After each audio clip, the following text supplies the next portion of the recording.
5 years ago, education for sustainable development was just emerging at the university, thanks to a handful of pioneering individuals who were working voluntarily to promote it with no direct support from the university's senior management. So education for sustainable development, I suppose is quite a broad term, but maybe it can be encompassed by thinking about educating students in terms of understanding how they can, I suppose, meet their current needs without compromising the needs of the future population. And that kind of forms the premises and the basis for ESD as it's known. And really that encompasses both thinking about our environmental limits, but also encompasses concepts of sociology and economic concepts as well, because these all kind of tie in together when we're thinking about sustainability. Even though there was no direct support for ESD, that's not to say that higher management didn't have a commitment to sustainability. They concentrated on making the university function more sustainably, with projects like the Passive House Centre for Medicine, solar panels and the new Energy Centre in one of our biology buildings. As important as this is, individuals like Sarah felt an institute of this kind has an opportunity and an obligation to teach their students about the global issues around sustainability and sustainable development. With an outset of this project, ESD wasn't a priority for the institution, and therefore engagement with this agenda was taken on by a small number of students, professional services and academic staff. These individuals have worked together through the ESD Forum, which was initially an informal group of individuals chaired and promoted by Sarah. Over the last 5 years, they've created a network of like-minded individuals to develop projects and to reach out to students and staff all over the university. There's a lot of evidence that the current generation and future generations are going to be severely impacted by things like peak energy supplies, changes in climate, and things that will follow on from those changes. And I think it's really important that we empower students to understand these bigger issues, but also, much more importantly than understanding them, to give them an understanding and awareness that allows them to actually take action themselves. But in terms of actually getting involved in the ESD Forum here, I was actually started working on a project that was funded by the Higher Education Academy to develop some new modules around sustainability. And so I started working on that project, and that was one of the outputs of the ESD Forum as it was at the time. And so I sort of worked quite closely with the forum, and shortly after that project finished, the chair of the forum at the time moved to another institution and said he's going to be giving up that role, and was looking for people to take it on. Although I didn't feel I had a lot of experience in the area, I was probably the only person that stepped forward to do it. So that was actually how I ended up being chair of the ESD Forum, and it's really snowballed from there. So it started off by sort of chairing a meeting once a semester, and then I suppose I just got a bit carried away, and the next thing you knew I was going around the university talking to all sorts of people from the Career Development Service to the Student Union about what we could do to embed sustainability rather than just having it as a small set of optional modules. Really thinking about how we could embed sustainability across the curriculum and across the student experience here at the university.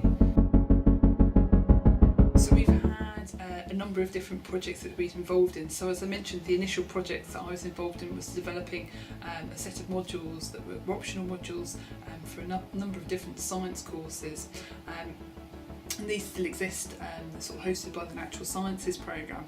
But after we'd worked on that project, we then actually met the colleague at the University of Nottingham who had started taking a similar approach, but actually delivering these optional modules online. And that obviously meant it had a much wider reach in terms of the number of students that were actually able to take the modules.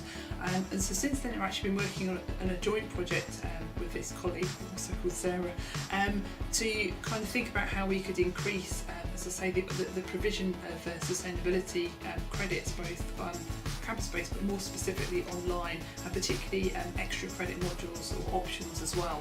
And so it's actually that kind of, again, was one of those projects that kind of took on a life of its own, and it's now resulted in the culmination of us producing a massive online open course, or a MOOC, about sustainability. And we're actually going to be, I suppose, marketing that MOOC and running it in parallel with the MOOC that's already developed at the University of Nottingham. So I think that's a really nice example. Online provision could also be seen as a very sustainable form of education, and so we've really not just thought about content being sustainable, but by working with the University of Nottingham and sharing material and resources, actually thinking about how we can make our teaching as educators more sustainable as well. I did the Sustainable Futures online course. It helped broaden my sustainability knowledge and the major issues affecting the world today. This encouraged me to reflect on my future aspirations and inspired me to work towards a career in sustainability. So at the University of Leicester, we've had an ongoing project for the last few years, which is looking at transforming our curriculum in a number of different directions. And this really provided a brilliant opportunity, essentially a vehicle for us to think about how sustainability runs through our different degree curricula. So what we actually did as part of this project is set up a task and finish group specifically to look at sustainability. And what we decided was that, as I say, would be an ideal opportunity to really do an audit of what sustainability teaching takes place across the university. And we're currently in the final stages of that process. So it's really been, I suppose, there's two parts of the process. One has been informing staff about sustainability. So we've been working with a lot of academics from a manner of different disciplines, everything from English through to medicine, to get them to understand how sustainability relates to their particular teaching and where it could be embedded and incorporated, or actually where they're already doing some sustainability teaching and they haven't realised it. And so thinking about that in terms of, like, I suppose, in providing information and further understanding about sustainability, but also on the other hand, doing a lot of work behind the scenes to capture this information. In terms of the student experience, I think what we provide is a lot more opportunities for students to engage with sustainability, not just as a general concept, but actually to think about how it relates to their individual study discipline. So, for example, we're not going to expect everyone to have to engage with, for example, the kind of physical parameters of climate change, but what we're really expecting is this, for example, you're studying English, that you may be thinking about texts that cover areas such as gender equality or diversity, for example.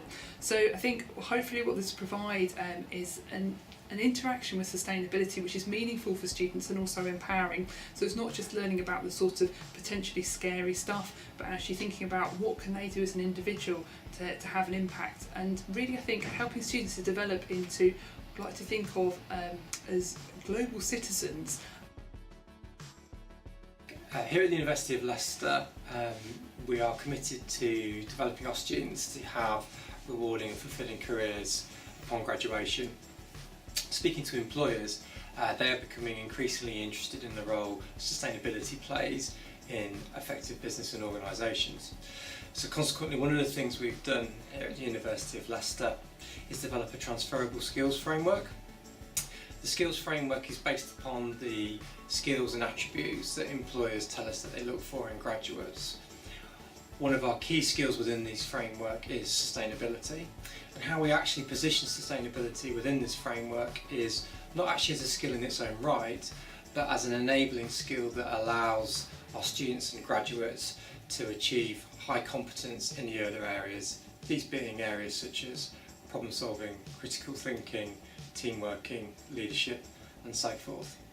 The fantastic thing about the transferable skills framework as well is that it allows us to help our students understand the skills they're developing both within the extracurricular but also within the curriculum piece as well. So consequently we're able to position sustainability not just as something that you'll do outside of the curriculum, but it also has a really important role in terms of developing your scholarship. Our achievements have been recognised externally as well as by higher management. Last year we were nominated for a Green Gown Award for our Apples project, which was highly commended, and we've also been nominated for the Continuous Improvement Award this year. We also achieved a first in the 2016 People and Planet League with a score of 53.2%. This was far better than our result in 2015, where we only scraped a 2-2 with 37.3%.